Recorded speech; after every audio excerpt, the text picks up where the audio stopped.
സമവായ സാധ്യതകൾക്കിടയിലും ചർച്ചകൾക്കിടയിലും ഇസ്രായേലിലും ഒപ്പം ഇറാനിലും ആക്രമണം തുടരുന്നതാണോ പോയ മണിക്കൂറുകളിലും കണ്ടത്? കാര്യമായ ആക്രമണം, നാശനഷ്ടങ്ങൾ എവിടെയാണ് ഉണ്ടായത്? സൈഫുദ്ദീൻ, ഇത് ഏറ്റവും പ്രധാനം ടെഹ്റാന്റെ വിവിധ ഭാഗങ്ങളിൽ നടന്നിരിക്കുന്ന ആക്രമണങ്ങളാണ്. അതിന്റെ എത്ര ആഘാതം അത് ടെഹ്റാൻ നഗരത്തിൽ ഏൽപ്പിച്ചു എന്ന കാര്യം ഇപ്പോൾ പോലും വ്യക്തമല്ല. സിവിലിയൻ കേന്ദ്രങ്ങളിലേക്ക് കൂടി ആക്രമണം നീണ്ടു എന്നാണ് ഇപ്പോൾ ഏറ്റവും അവസാനം ലഭ്യമാകുന്ന റിപ്പോർട്ടുകൾ സൂചിപ്പിക്കുന്നത്. അതോടൊപ്പം തന്നെ റസ്ത് ഏരിയയിലും വലിയ തോതിലുള്ള, കാരണം മുമ്പുള്ളതിൽ നിന്ന് വ്യത്യസ്തമായിട്ട് പുതിയ കേന്ദ്രങ്ങളിലേക്ക് കൂടി ഇസ്രായേൽ തങ്ങളുടെ ആക്രമണം വ്യാപിപ്പിക്കുകയാണ്. കാരണം അത് ഇന്നലെ തന്നെ ഇസ്രായേൽ സൈനിക വക്താവ് വെളിപ്പെടുത്തിയിരുന്നു.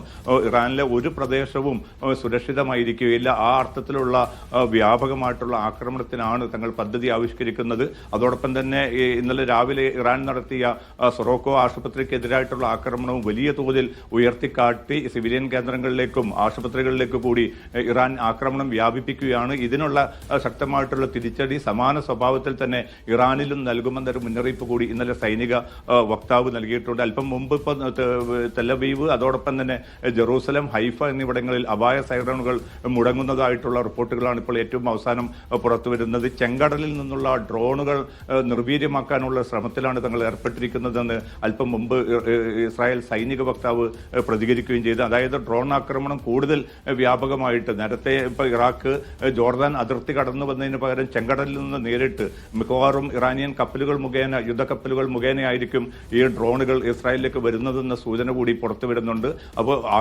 പ്രത്യാക്രമണങ്ങൾ കൂടുതൽ വ്യാപ്തിയിലേക്ക് നീങ്ങുകയാണ്. ആകെ പ്രതീക്ഷ നൽകുന്നത് സമ്മർദ്ദ നീക്കങ്ങളുമായി യൂറോപ്യൻ രാജ്യങ്ങളും ഗൾഫ് രാജ്യങ്ങളും നടത്തുന്ന ശ്രമങ്ങളാണ്. അത് വിജയിക്കുന്നില്ല എങ്കിൽ, അതോടൊപ്പം തന്നെ ട്രംപ് ഇറാനുമേൽ ഒരു ആക്രമണം നടത്താനാണ് പദ്ധതിയുമായി മുന്നോട്ട് പോകുന്നതെങ്കിൽ അത് മേഖലയെ വലിയ തോതിൽ തന്നെ ഗുരുതരമായിട്ട് ബാധിക്കാൻ പോവുകയാണ്. അത് മലയാളികൾ ഉൾപ്പെടെ ഈ മേഖലയിൽ ചേക്കേറിയിരിക്കുന്ന ലക്ഷക്കണക്കിന് പ്രവാസികളെയും വളരെ പ്രതികൂലമായിട്ട് ബാധിക്കും. അത് ഒഴിവാക്കാനുള്ള തിരക്കിട്ട നീക്കങ്ങൾ നടക്കുന്നുണ്ട്. പക്ഷേ ഇതൊക്കെ എത്ര കണ്ട് വിജയിക്കുമെന്നത് ട്രംപിന്റെ, അമേരിക്കയുടെ ഈ യുദ്ധ പങ്കാളിത്തം, കൂടുതൽ ശക്തമായിട്ടുള്ള പങ്കാളിത്തവുമായി ബന്ധപ്പെട്ട് കിടക്കുകയാണ്. സൈഫുദ്ദീൻ, ഇന്നിപ്പോൾ യൂറോപ്യൻ യൂണിയൻ വിദേശകാര്യമന്ത്രിമാരുമായി ഇറാന്റെ ഒരു സുപ്രധാന ചർച്ച നടക്കുന്നുണ്ടല്ലോ.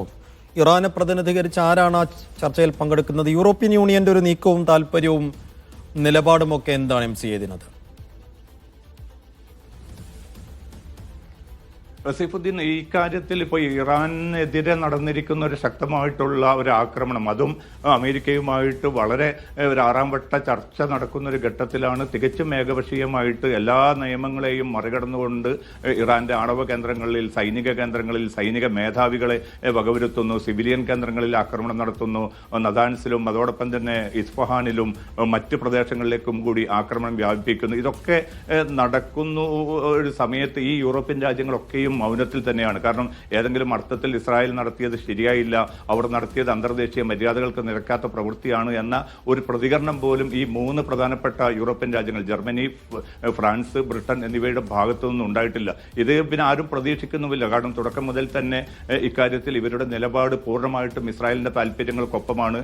അമേരിക്കയോടൊപ്പം തന്നെ ചേർന്നുകൊണ്ട് ഇറാനെ പരമാവധി പ്രയാസപ്പെടുത്തുക, അല്ലെങ്കിൽ ഇറാനെതിരെ പരമാവധി ആക്രമണത്തിന് ഇസ്രായേലിനെ പ്രേരിപ്പിക്കുന്ന ഒരു സമീപനം തന്നെയാണ് ഉള്ളത്. ഫ്രഞ്ച് പ്രസിഡന്റ് ഇമാനുവൽ മാക്രോണാണ് കുറെ കൂടി പിന്നെ ഈ പ്രതിസന്ധി തീർക്കാൻ, അല്ലെങ്കിൽ പ്രതിസന്ധി കൂടുതൽ രാജ്യങ്ങളിലേക്കും മേഖലയിലേക്കും വ്യാപിക്കുന്നത് തടയാൻ കുറെ കൂടി ക്രിയാത്മകമായിട്ടുള്ള ചില നീക്കങ്ങൾ നടത്തിയത്. പക്ഷെ അതിനെപ്പോലും അമേരിക്കൻ പ്രസിഡന്റ് നിരാകരിക്കുകയാണ് ചെയ്തത്. അമേരിക്കയുടെ താല്പര്യം എന്നത് മറ്റ് ചില ലക്ഷ്യങ്ങളുണ്ട്, അല്ലെങ്കിൽ അമേരിക്ക ഉദ്ദേശിക്കുന്നത് വേറെ ചില കാര്യങ്ങളാണ് എന്നൊരു പ്രതികരണം നടത്തി ഇത്തരം നീക്കങ്ങളെയും തകർക്കുകയായിരുന്നു. അതുകൊണ്ട് തന്നെ ഇന്ന് നടക്കുന്ന മീറ്റിംഗിൽ ഏതെങ്കിലും അർത്ഥത്തിൽ ഇറാന് അനുഭാവപൂർണ്ണമായിട്ടുള്ള ഒരു നിലപാട് വിയന്ന യോഗത്തിൽ ഉണ്ടാകുമെന്ന് ആരും തന്നെ പ്രതീക്ഷിക്കുന്നില്ല.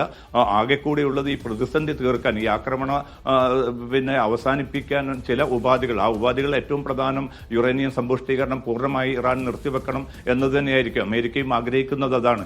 അതിന് ഇറാൻ തയ്യാറാവുക എന്ന ഒരു അജണ്ട മാത്രമായിരിക്കും വിയന്ന യോഗത്തിലും മുന്നോട്ട് വെക്കാൻ പോകുന്നത്. ഇറാന്റെ വിദേശകാര്യമന്ത്രി അബ്ബാസ് അറാഗ്ചിയാണ് ഈ യോഗത്തിൽ പങ്കെടുക്കുന്നത്. ഈ യോഗത്തിന് ശേഷം നാളെ ഇസ്തംബൂളിൽ OICയുടെ സുപ്രധാനമായ പ്രത്യേകമായിട്ടുള്ള യോഗവും വിളിച്ചു ചേർത്തിട്ടുണ്ട്. ഗൾഫ് മേഖലയിലെ എല്ലാ ഭരണാധികാരികളും പ്രധാനപ്പെട്ട ഭരണാധികാരികളൊക്കെയും ആ യോഗത്തിൽ സംബന്ധിക്കുന്നുണ്ട്.